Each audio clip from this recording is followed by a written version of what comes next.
keenya kan daawwataa jirtan guyyaa har'aa kana dagaayisaa tuubiidha.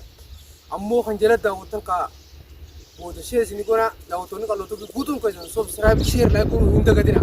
Har'a guyyaa har'aa kana oduu qopheetu yookiinis barnoota gaarii tokko qabnee isin dhiyaanne kan isin dhiyaates abbaa chaayinaadha dagaayisaa tuubiiti isiniif dhiyeessa haa dhufee isiniif barnoota bareedaadhaa fi akkasuma hojjettis haasa'u bareedaa tokko isin gaggeessu. Mabaaratti tokko chaanatti kaameraan isaa tokkoffaadha. Kaameraa seenuun isaa kutaa tokkoffaadha isin eegalee jira barnoota san irraa barachuu qabdan jala hordofuu qabdan waasila daawwattoonni qal'ootu fi guutuun keessan isin himeetiin jiraan yoo nan jaalattan jala deemaa isa sanis hordofaa jaaladha akkuma jaalattan isin galee ammas kan isin dhaamu kutaa tokkoffaa akkuma ilaaltanitti akkuma daawwattanitti lammaffaa ammoo har'a seeraan isin gaggeessina. Namni gisa dura kaameraa isin hoosilan ni beektan akkuma amala keenya akka dursanii har'a ammoo dhufee bakka bareedaan isin gaggeesse akka gaariidhaan haala filatamaan haala fuula jiddiiteen akkasii dhufee isin ibsu deema. Har'a gaa kutaa lammaffaa kanarratti wanni deeffannee dhufnee akkuma beektanitti kutaa duratti halluu lama isin deessinee turre halluun maali yoo jettanii haala deebitanii nagaa battanis bareedaadha. Halluun maali? Halluu ijaatii jenna. Halluun ijaatuun har'aas lamaan qabadhee isinii dhufe lameen irraa amma isiniif hima.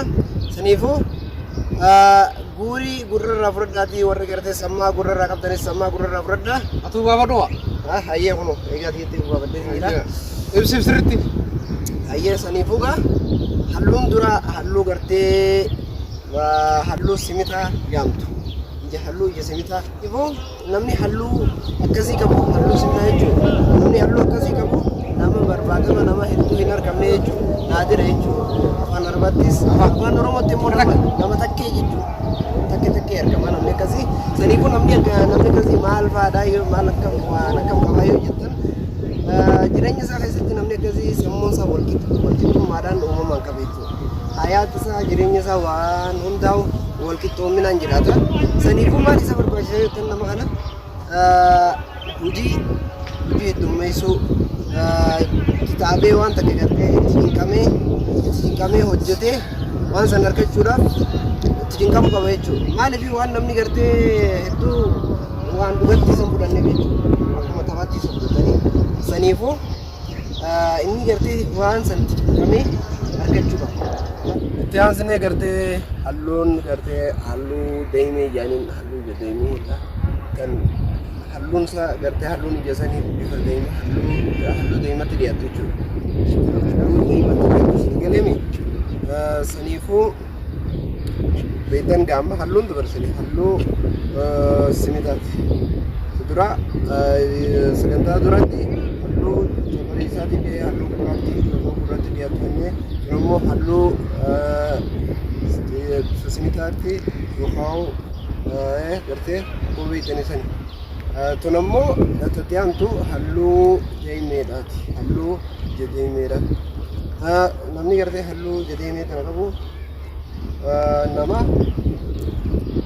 gartee namaan adda.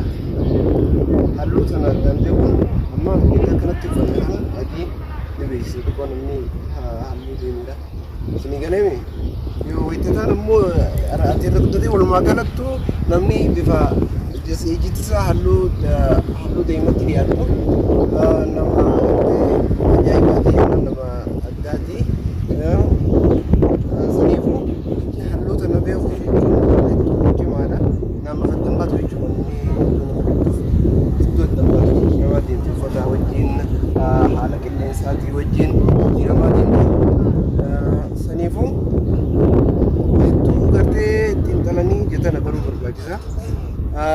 Akkasii namni gartee halluu deemee tana qabu nama barbaachisa nama gartee cimaadhaa jennee nama gartee ifitti amantummaa qabu. Akkasuma halluun deemee tun wayita garii fa'aa nama harkaa jijjiiramuu dandeessu. Ati bifa kana jettee baruu dandeessu. Nama gartee akkan sirriitti halluun deemeedhaa tuni wayita garii keessatti immoo dhiyaate jijjiiramaa deemte. Wayita garii ammoo maaliif jijjiiramte? Bunni uffata mukaa jechuudha. Bunni itti jijjiiramaa deemte. Ayyamu tito maal yoo kuyura kana Etun gurraatti dhiyaate. Namni gurraatti qabu maali jenne dhiyo koomenti jala nu barreessa. Yoo daawwachaa jiraatu. namni gurraatti qabu yookaan gurraatti dhiyaatu qabu jechuudha. Inni amma gurraatti dhiyaatu qabu. Maali namni kun maali ani isin himeetiin ture kutaa duraatti uummanni jalatti na barreessuu dandeessan. Isin galeeme? Ittiin daawwattoota beektis. Daawwattoonni isaan daawwataa ala kulli haal barnoonni nu himaa jiru kun barnoota gaarii na fakkaata kanaan yaadutti.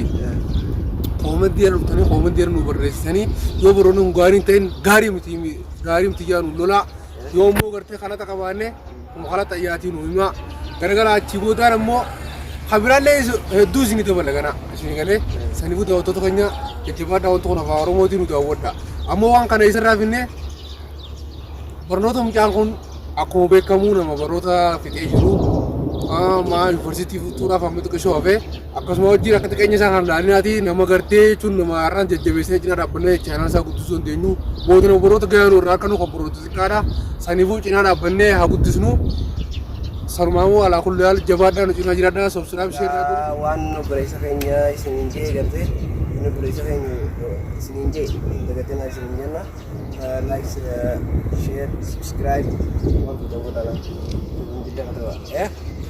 saniifuu amma halluu kana amma xumurarra jira halas namni halluu bifa deemee qabu nama gartee ifitti amantummaa qabu jechuudha. Nama gartee ajjeesisa muunaa jechuudha. Ajjeesisa sammuu namaatiin deemu waan ajjeesite baay'ee sammuu namaa deemee qaba jechuudha. Ajjeesisa sammuu xiyyaatiin deemu waan sammuun xiyyaa nafa gachiifte malee ati nafa gachiistu akka taphatte hin dandeessu. Saniifuu nama halluun ajjeesaa deemeedhaa gachiisuu hin dandeessu. Waan sammuu ajjeesisa sammuu isaatiin deemu jecha ati gachiisuu hin dandeessu. Kanadaa daawwattoota keenyaa kabajamoo amma gartee kutaa sadaffaa irratti isin dhiyaannutti kutaa sadaffaa eeggadhaa nu wajjin nu faana turaa jenna. Saniifuu har'a asuma irratti sagantaa teenya goolabnaa sagantaa biraatti amma walitti dhufnu waan silaa yuutuub irra barbaachisu hin dagatinaayi. Akkasumattis galatoomaa nu daawwachuu hin dagatinaa kanaan keessanis nu gubbaa ba'aa nuti isinii galchina.